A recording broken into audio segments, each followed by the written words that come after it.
दोस्तों नमस्कार, मैं हूँ विनीता यादव। महाराष्ट्र में चुनाव कौन जीतेगा? कौन जीतेगा? महाराष्ट्र में ज़्यादा से ज़्यादा सीटें किसकी बनेगी सरकार? ये बात जो है अगर आप यहाँ पर ईवीएम घोटाला नहीं हुआ, तो क्या वाक़ई में विपक्ष जीत जाएगा? यानी कि महाविकास अघाड़ी की सरकार बन जाएगी?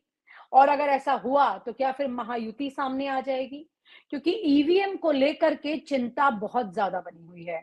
ईवीएम को लेकर चिंता हरियाणा में भी बनी थी। लोगों को लगा कि टीवी चैनल पर जो सर्वे आए, उसके हिसाब से तो विपक्ष सरकार बना लेगा और सुबह 11 बजे तक चुनाव की जो गणना चल रही थी, मतों की गणना चल रही थी, उसमें लग रहा था कि बम्पर जीत होने जा रही है विपक्ष की। लेकिन 11:30 के बाद जो कुछ हुआ वो सबने देखा। कैसे विपक्ष जो है वो बिल्कुल धराशायी हो गया। जो उसने सोचा नहीं था, विपक्ष के नेताओं ने आपस में बैठकें, सलाह, अपने आला कमान से बातचीत करनी शुरू कर दी, कौन मुख्यमंत्री बनेगा।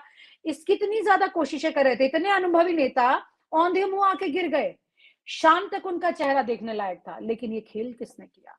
इस बारे में किसी ने सोचा? क्योंकि कांग्रेस ने तो चुनाव आयोग को जाकर के चिट्ठी भी लिखी, कंप्लेंट भी की, कोर्ट भी पहुंच गए कि भाई 11 बजे से लेकर के 9 बजे से 11 बजे के बीच में खेल हुआ है।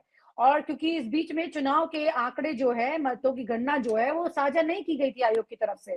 फिर उसके बाद में चुनाव आयोग के मुख्य चुनाव आयुक्त जो है महाराष्ट्र और झारखंड चुनाव से पहले, वो ये कहते हैं कि ये टीवी चैनल जो सर्वे दिखाते हैं, ये बिल्कुल बेकार है। तो फिर किसके इशारे पर वो कर रहे थे? क्या ये हो रहा था? बहुत कुछ है। आखिरकार इस सब के पीछे किसका दिमाग है? कौन ये खेल खेल रहा है? आप सोच कुछ रहे हैं और मामला कहीं और जाके तय होता है, क्योंकि अंत में जिसकी लाठी उसकी भैंस, जो जीता वही सिकंदर। और यहाँ पर अब एक बार फिर से नजरें हैं कि महाराष्ट्र में सिकंदर कौन बनेगा और अंदर अंदर किसकी चालें चली जा रही हैं। क्योंकि अब एक बार फिर से महाविकास अघाड़ी चुनाव जीत तो जाए, लेकिन यहाँ पर बीजेपी भर के पैसा बहा रही है। ये चर्चाएं जोरों पर है। बीजेपी क्या वापस ईवीएम का खेल यहाँ भी कर देगी? कौन सी ऐसी सीटें हैं जिसमें बहुत कम मार्जिन है और जहां ईवीएम खेल कर पाएगी? ये तमाम तरह की चर्चाएं चल रही है। हमारे साथ वरिष्ठ पत्रकार है मृगांक जी, और मृगांक जी से समझेंगे, क्योंकि जमीन से लेकर चुनाव के गणना आने तक सब कुछ वो अपनी आंखों से पूरा आप एनालाइज करते हैं, पूरा देखते हैं क्या परिस्थितियां रहती हैं।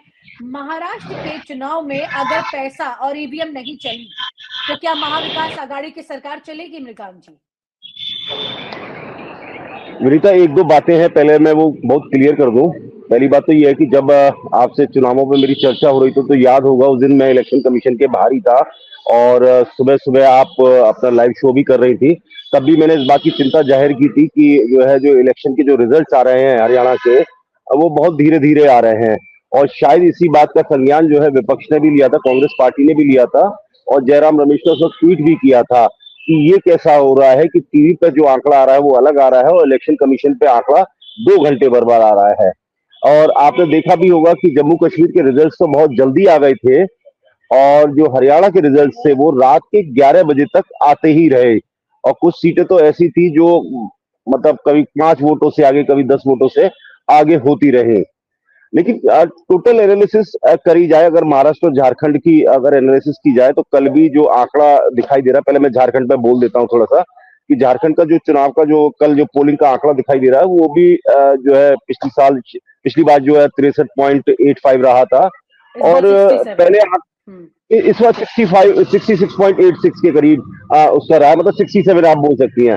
2-3% का उसमें उछाल दिखाई दिया है। ये गणना थी रात के 11:30 बजे की, तो कुछ अप्रत्याशित नहीं होगा कि इलेक्शन कमीशन हो सकता है कि एक दिन बाद भी टेबुलेशन करके दोबारा उस आंकड़े में ऊपर नीचे कुछ इधर उधर हो जाए। तो वो तो प्रक्रिया है, देखिए उसमें ज्यादा संशय करने की जरूरत नहीं, क्योंकि उसमें टाइम लगता है, क्योंकि बहुत दूर दराज के इलाके होते हैं, दोबारा दोबारा कैलकुलेशन की जाती है, उसमें टाइम लगता है। लेकिन जहां तक ईवीएम का सवाल है, ईवीएम के ऊपर मुझे लग रहा है चुनाव के अंदर कहीं ना कहीं लेवल प्लेइंग फील्ड नहीं दिखाई दे रही है। जो बीजेपी के जो नेता हैं उनको तो साफ छूट है कि आप कहीं भी आ जा सकते हैं और आपकी कोई फ्रिस्किंग नहीं होगी। लेकिन जहां तक विपक्ष का सवाल है, उनके जो जितने भी बड़े नेता हैं, चाहे उद्धव ठाकरे हैं, उनके हवाई जहाज की फ्रिस्किंग की जाएगी, उनकी भी फ्रिस्किंग की जाएगी। वो साफ तौर पर दिखाई भी दे रहा है कि चुनाव आयोग का टिल्ट जो है किस तरफ दिखाई दे रहा है। दूसरी बात ये भी दिखाई दे रही है, इसी तरीके से प्रधानमंत्री की रैली थी झारखंड के अंदर, तो हेमंत सोरेन का हेलीकॉप्टर नहीं उड़ने दिया गया क्योंकि प्रधानमंत्री को कहीं खतरा नहीं हो जाए। तो इस तरह का मुझे साफ तौर पर दिखाई दे रहा है कि एक लेवल प्लेइंग फील्ड नहीं दिखाई दे रही है। दूसरा, चुनाव के समय जब चुनाव की वोटिंग हो रही है तब पता लगता है कि देश भर के अंदर, राज्य भर के अंदर जो है जगह जगह ईडी के छापे, सीबीआई के छापे और सारी चीजें चल रही हैं। तीसरी बात मैं जिसमें आता हूं वो ये है कि कुछ सर्वे, अभी तो इलेक्शन चल ही रहा है और उस दौरान साफ तौर पर दिखाई दे रहा है कि कुछ सर्वे जो है मार्केट में आने लग गए हैं और इलेक्शन कमीशन के साफ निर्देश है कि आप किसी भी प्रकार का सर्वे जो है आप पब्लिश नहीं कर सकते, लेकिन 2-3 न्यूज चैनल्स जो है सर्वे दिखा रहे हैं। तो मुझे एक दो चीज दिखाई दे रही है, मैं पहले भी कहता आ रहा हूं तो कि मैं चुनाव आयोग को तो एक्शन लेना चाहिए उन चैनल्स के ऊपर में। बिल्कुल मैं उसी बात पे आ रहा हूं। और ये सवाल जब चुनाव आयोग की वो प्रेस कॉन्फ्रेंस हुई थी, ये सवाल मैंने भी पूछा था कि ये तीसरा चौथा मौका है जब सर्विस गलत हो रहे हैं। ये जमहूरी और मदारी का जो खेल इतने लंबे समय से हो रहा है, इसमें चुनाव आयोग क्यों नहीं सख्त होता? क्यों एक हवा बनाने की कोशिश की जा रही है कि ये पार्टी जीत रही है और ये पार्टी हार रही है? और एक इस देश में एक समय वो भी देखा है लोकसभा चुनावों के अंदर कि भारतीय जनता पार्टी को 340, 350, 360 सीटें दिखाई दे गई और उसके उलट क्या हुआ, 240, 245 के आसपास ही वो फिगर्स वापस लौट के आ गई।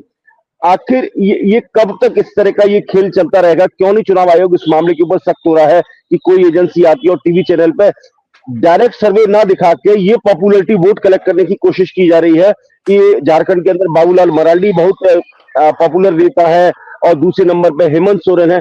कुल मिला के ये कहा जा रहा है कि एक लेवल प्लेइंग फील्ड नहीं मिला, एक हवा बनाने की, एक नैरेटिव बनाने की कोशिश की जा रही है कि हवा किस तरफ चल रही है, हवा को किस तरफ चलाना है। आप समझिए, थोड़ा सा इसका खेल समझिए, हवा को किस तरफ चलाना है। तो ये खेल मुझे लगता है कि चुनाव के अंदर अब शुरू हो गया है और जिस तरह की पहले राउंड की वोटिंग आती है उसमें साफ तौर पर दिखाई भी दे रहा है कि पलड़ा कोलाहल में किसके पक्ष में रहा, कि बीजेपी को एक भी सीट नहीं मिली थी। इस बार भी कमोवेश यही दिखाई दे रहा है कि शायद खाता खुल जाए, 1-2 सीट का ले जाए चंपाई सोरेन का, वो उतना इम्पैक्ट नहीं दिखाई दे रहा है इन सारी चीजों पे। जो मैया योजना थी, जो वो योजना जो है इम्पैक्ट दिखाई दे रही है। लेकिन जो महाराष्ट्र के अंदर खेल हो रहा है, शायद ये इम्पैक्ट इसलिए बनाने की कोशिश की जा रही है कि लाड़की बहना योजना जो चलाई गई थी जुलाई के अंदर, मैंने आपसे पहले भी चर्चा की थी इसके ऊपर, उसका इम्पैक्ट कहीं ना कहीं उसे क्यूमुलेटिव करके एक सर्वेस के थ्रू फेंका जा रहा है। आप समझिए, अभी से ये एक गेम शुरू हो गया, अभी चुनाव में 1 हफ्ता है करीब, ये गेम अभी से ही शुरू हो गया है। दूसरा विषय रहा चुनाव आयोग का कि ईवीएम्स को लेकर जो कांग्रेस ने आरोप लगाए थे कि 20 निर्वाचन क्षेत्रों के अंदर 99% बैटरी चार्ज ईवीएम्स की कैसे रह सकती हैं। उस वक्त तो चुनाव आयोग ने जवाब दे दिया था, आनंद फानन में, लेकिन उसके बाद टेक्निकल कमेटी उसकी जांच लगातार कर रही है और उसकी शायद रिपोर्ट मुझे लगता है कल तक इलेक्शन कमीशन जारी भी करेगा कि उस टेक्निकल कमेटी की फाइंडिंग कैसे थी। जो चुनाव हुआ था, 1 तारीख के आसपास चुनाव हुआ हरियाणा के अंदर, 6 दिन बाद उसका रिजल्ट आता है। अधिकांशतः 99.9% ये मान के चलिए जो ईवीएम थी उनकी बैटरी 60 से 65% थी। तो एकदम वो 20 निर्वाचन क्षेत्रों की जो ईवीएम थी उनकी बैटरी 99% कैसे फुल थी? हालांकि ये टेक्निकल हो सकता है या बैटरी की पावर बहुत ज्यादा है, उसमें डेसिपेशन कम हुआ हो, डिजेनरेट कम हुई हो, वो अलग विषय है, लेकिन वो टेक्निकल कमेटी उसको फाइंड आउट कर रही है, उसमें जवाब देगी।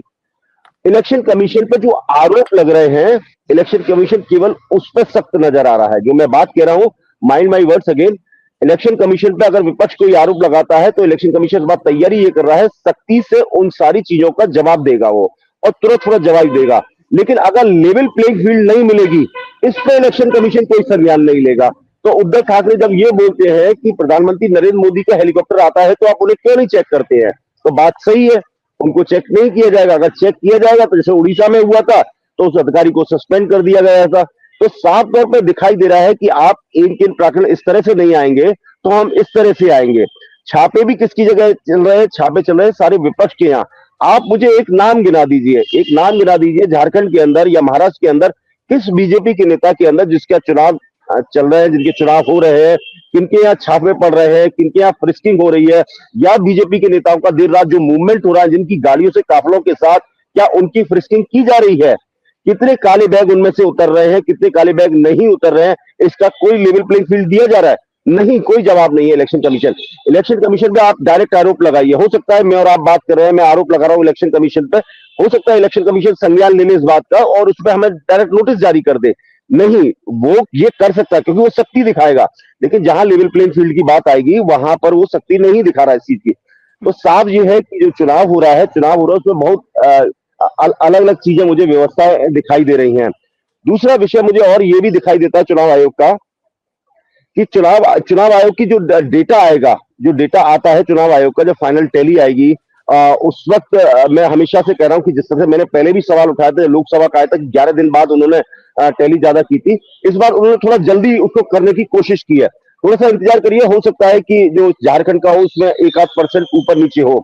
मेरी बात याद रखिएगा कि एक आध परसेंट का जब मैं बात करता हूं तो यूं समझ लीजिए इस बात को कि महाराष्ट्र उसके हरियाणा के अंदर कांग्रेस और बीजेपी के जो वोट शेयर में अंतर था वो केवल 0.6% अंतर है। लेकिन अगर ये अंतर जैसे अभी लोकसभा चुनाव हुआ महाराष्ट्र में वोट शेयर में, वहां केवल 0.4% का अंतर है, तब इतना सीटों का इधर उधर हो गया। अगर 1% भी इधर उधर से स्विंग हो गया कहीं भी टेबुलेशन के अंदर, तो निश्चित मान लीजिए या तो महायुति की सरकार बनेगी या महायुति की सरकार बिगड़ जाएगी। इसमें मैंने महाविकास अघाड़ी इस्तेमाल नहीं किया है। चुनाव आयोग is only concern with the Mahayuti and not with Mahavikas Aghadi. तो अगर 1% स्विंग अगर उनकी तरफ हो गया तो महायुति की सरकार बन जाएगी, अगर नहीं स्विंग हुआ तो अब वो वोट शेयर 1% ये में वाला कितना जो स्विंग आप कह रहे हैं ये तो बहुत इजीली ईवीएम के जरिए मैनेज करने के आरोप बीजेपी पर लगते रहे हैं, ये तो बहुत कम परसेंटेज है। ये सारा जो मैं आपको बता रहा हूँ यही बताने की जैसे कोशिश कर रहा हूँ कि एक आध परसेंट जो टेबुलेशन में भी एक आध परसेंट ऊपर नीचे हो गया, कि रात को पता लगा 11:30 बजे आपके पास आंकड़ा आया कि 66.86% जो है महाराष्ट्र में पोलिंग हुई है, और लेकिन जब आपने सुबह दोबारा खोला अपना व्हाट्सएप खोला तो पता लगा इलेक्शन कमीशन ने नया आंकड़ा जारी कर दिया 67.87। तो आप उसमें क्या कर लेंगे? क्यों? क्योंकि रात में हमने दोबारा बड़ा खेल, पहली बात तो इसका सबसे बड़ा खेल यही होता है कि एकदम वोट शेयर बढ़ जाता है और कम हो जाता है। तो ये कहां से हुआ सारी चीजें, ठीक है ना? तो बात यही विपक्ष पार्टी कह रही है कि जो क्रेडिबिलिटी है ईवीएम्स की वो बहुत ज्यादा स्टेक पे है। लेकिन सबसे बड़ी बात यह है कि देश की अदालतें इस बात को नहीं देख रही हैं कि ज्यादातर लोग ये चाहते हैं कि ईवीएम से आगे भविष्य में चुनाव ना कराया जाए, जब उनकी क्रेडिबिलिटी इतना स्टेक पे है उसको रोका जाए। लेकिन जो जुडिशियरी है वो साफ तौर पर उन्हें पाक साफ करा दे देती है और कह देती है कि भाई नहीं, ईवीएम बिल्कुल सही है, उसमें कोई गड़बड़ी नहीं है, ठीक है ना? तो साफ तौर पे एक माहौल इस देश में कई तरफ से आक्रमण हो रहा है उसके ऊपर, लेकिन कहीं ना कहीं कुछ तो है। मैं फिर कहता हूं कहीं ना कहीं कुछ तो है, या तो ईवीएम के साइड से है या टेबुलेशन के अंदर, क्योंकि टेबुलेशन की मैं इलेक्शन कमीशन बहुत लंबे समय से कवर कर रहा हूं और मैं इलेक्शन भी बहुत लंबे समय से कवर कर रहा हूं। मैंने कभी नहीं देखा कि इलेक्शन कमीशन, एक और परिपाटी आपने इलेक्शन कमीशन की पिछले 3 चुनावों में देखी होगी, जो बहुत मेरी फाइंडिंग है कि इलेक्शन कमीशन अपने शेड्यूल जारी करता है और जब चुनाव परवान चढ़ जाता है तब एक खबर आती है कि इलेक्शन कमीशन ने विपक्ष की मांग पे और जो सत्ता पक्ष की मांग पे उनकी डेटों को रीशेड्यूल कर दिया है। ये कैसा इलेक्शन कमीशन है? जितना इसमें कोई ज्यादा काम नहीं है, वो सारा स्टेट इलेक्शन कमीशन काम कर रहा है। इलेक्ट्रोल रोल्स बनाने का काम साफ स्टेट का इलेक्शन कमीशन का है।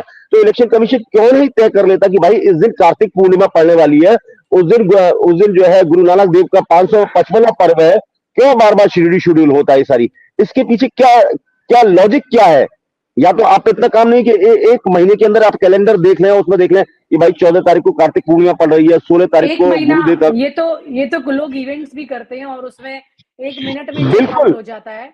और इलेक्शन कमीशन का इतना इमेच्योर लेवल ये अपने आप में बहुत खड़े कर रहा है कि विनीता उन्होंने एक परिपाटी बना ली है, ये एक परिपाटी बना ली है। मुझे ये देखना, मतलब एक जिसे कहते हैं ना संस्कार बना लिया उन्होंने कि हम पहले इलेक्शन डिक्लेयर कर देंगे, उसके बाद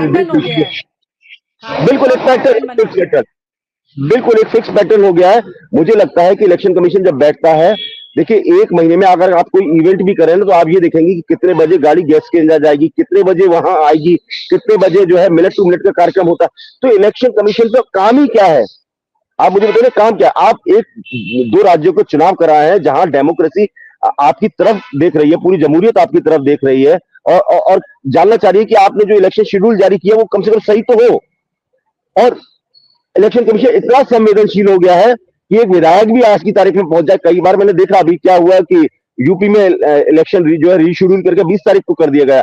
तो बीजेपी के कई मंत्री क्रेडिट लेने पहुंच गए और उन्होंने अपने भाषणों में कहा कि हमने इलेक्शन कमीशन को कहा कि कार्तिक पूर्णिमा है, इतना संवेदनशील है कि अगर आप बीजेपी का कोई नेता उत्तर प्रदेश में छींक भी मार दे तो शायद इलेक्शन कमीशन जो है डेट रीशेड्यूल कर दे। ये परिपाटी मुझे दिखाई दे रही है।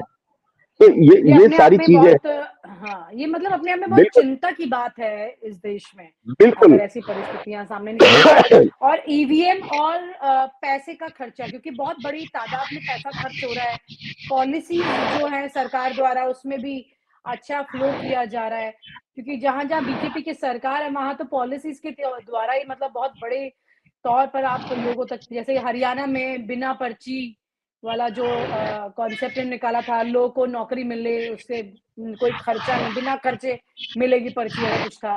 तो ये सब चीजें विनीता, एक लास्ट बात कहूंगा मैं तो, अब ये दिखाई दे रहा है कि इस देश में अब चुनाव नहीं होता। इस देश में अब हो क्या रहा है कि दीपावली की एक फेस्टिवल सेल लगी हुई है, एक डिस्काउंट सेल लगी हुई है और वो जोर जोर से पार्टियां चिल्ला रही है कि हमारी गारंटी में आप ये ले जाइए, हमारी गारंटी में आप ये ले जाइए। और उनको लोगों को अब किसकी गारंटी अच्छी लग रही है वो लोगों पर डिपेंड कर रहा है। उसके साथ एक बम्पर सेल लगी हुई है। आप देखिए ना, महाराष्ट्र के अंदर देखिए, कांग्रेस हो चाहे बीजेपी हो, एक बम्पर सेल लगा रखी है। आप 2100 देंगे, हम 3000 देंगे, आप 2 लाख दोगे, हम 3 लाख देंगे। ये चुनाव में ये समझ नहीं पा रहा हूँ, ये चुनाव हो रहा है, ये क्या, ये फेस्टिवल ऑफर्स चल रहे हैं कि जनता को लुभाने के लिए दिया जाए। अब इस पे सुप्रीम कोर्ट कोई संज्ञान नहीं लेगा क्या? नहीं कहता कि ये रेवड़ियों का चुनाव हो रहा है? क्यों नहीं आप अपने मुद्दों की पॉलिसी की बात करते हैं? ये कब तक ये चलेगा? कब तक आप जो है, सुप्रीम कोर्ट भी खामोश है, चुनाव आयोग भी मिल जाए तो फिर उसके बाद क्या बचेगा? ये सवाल उठ रहे हैं, जनता ये सवाल उठा रही है जी। मतलब ये बहुत चिंता की बात है। एक एक करके राज्यों में चुनाव जो हो रहे हैं, किसकी प्लानिंग किसके फिक्स पैटर्न पर हो रहे हैं, कौन सर्वे करने वाला है, करवाने वाला है, और सब आपस में मिल जाएंगे तो फिर कौन से निष्पक्ष चुनाव की उम्मीद हम कर पाएंगे? ये अपने आप में बड़ा सवाल है। बहुत thank you so much Mukam ji, thank you so much, thank you so much. और आप हमसे जुड़े रहने के लिए सब्सक्राइब करें यूट्यूब पर, फॉलो करें ट्विटर पर और लाइक करें फेसबुक पर। और ज्यादा जानकारी के लिए आपको टाइप करना होगा सिर्फ न्यूज नशा।